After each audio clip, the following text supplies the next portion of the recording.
Welcome back to Adventure Streaming, guys. I thought I would do a review of my Freeride 2018 850.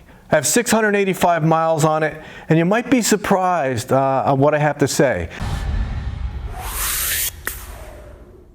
Now keep in mind, I've been riding trails pretty much exclusively for over 25 years. And now I have this off-trail sled that I want to venture into boondocking. I need to get linked up with the right people in the Northeast to learn how to do that. But I've only ridden this 685 miles, probably 650 have been on groomed, pretty good condition trails. So I'll give you my perspective from there. I was very anxious about buying this. I mean, I was in the right place at the right time, but I was a little bit nervous about how I would like it on the trails, even though I want to transition to riding more off trail. And so here's what I have to say. So those of you that want to buy a Freeride for exclusively riding on trails, you'll be interested in what I have to say. All right, first impressions. Love the 850 engine. Amazing. You wouldn't think an extra 49cc would make that much of an impact.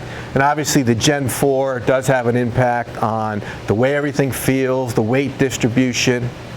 So I am impressed with that engine. I am very impressed with the new clutch. I love everything about that.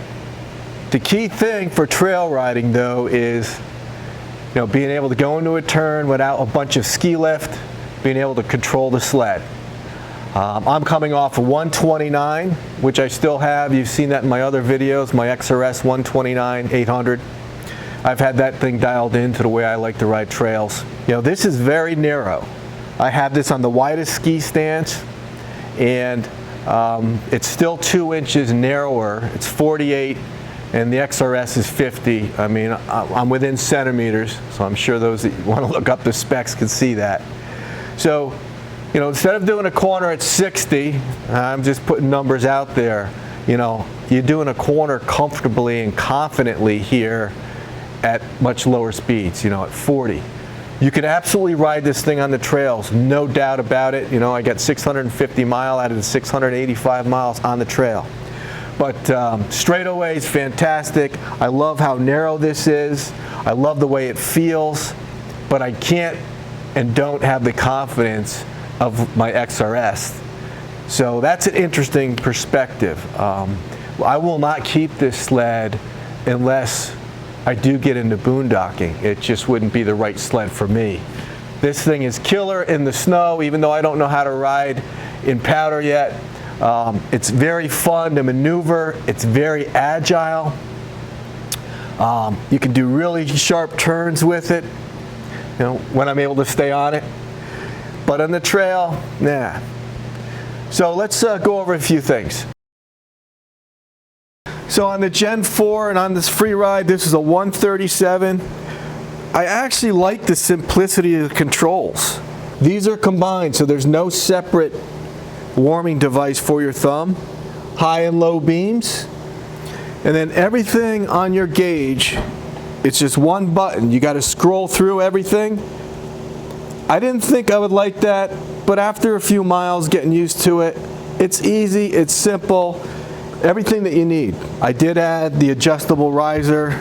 I put these wind guards on because we were riding in minus 25 degrees, and as I said, riding on the trails, you definitely needed something to cover your hands. I took the ridiculous windshield that was on here and at least put this little one on, the same one I have on the XRS. That helps out a lot, actually. I really like the suspension package, same setup I have on the XRS, but I'm used to it. I like the KYB, they're fine for me. I got no issues with that. Same setup underneath. The KYB Pros, simple adjustments. The 137 on trails, I think for all around, 137's great. I love my 129, but if I went to an 850 XRS, I probably would just get the 137. I do like the way the sled looks. As you can imagine, the white's tough to keep clean, but as long as you stay after it, not a problem. Taking these cowlings off, it's okay. I mean, it's not that great of a system, it's fine.